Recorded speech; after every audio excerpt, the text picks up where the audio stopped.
কি যে বলো, আমার মনে হয় যে মেয়েদের মানে রান্নাটা এখন অন্য লেভেলে চলে গেছে। মানে সেটা আজকে, তখনও ছিল। মানে এমন এমন রান্না যেগুলো সত্যি আমরা জানি না, সেগুলো তো বই থেকে পড়ে বা জেনে বা রান্নার কুকিং শো দেখে বা কিছু।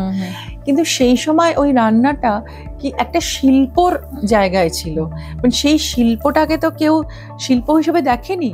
রান্নাটা সবাই ভাবতে পারে সাদামাটা জিনিস, এবং সবাই বাড়িতে এলেই বলবে এটা রান্না করো ওটা রান্না করো, কিন্তু রান্নাটার ভেতরে যে কতখানি শিল্প এবং শিল্পীর টাচ, শৈল্পিক টাচ আছে, সেটা পরে সবাই রিয়েলাইজ করছে যখন বেলা দে সেটাকে একটা মানে কি বলবো একটা স্পেসিফিক আর্ট ফর্মে হিসেবে সেটাকে প্রেজেন্ট করে। এবং তখন ওনার কথায় উদ্বুদ্ধ হয়ে অনেক মানুষ ভাতের হোটেল খুলে ফেলেছিল।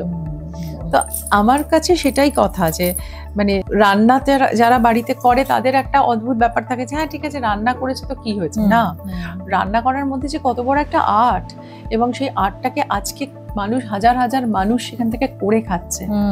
তো সেইটাও কিন্তু বেলাদে মেয়েদের এই পথটা দেখেছিল। আজকে কত উইমেন শেফ, আজকে কত মহিলারা মানে ক্যাফে খুলছে, এটা করছে ওটা করছে, মানে it's all over the place. But ওই সময়টা ইট ওয়াজ আনহার্ড অফ।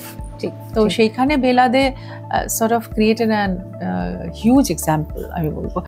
ফলো করুন বর্তমান।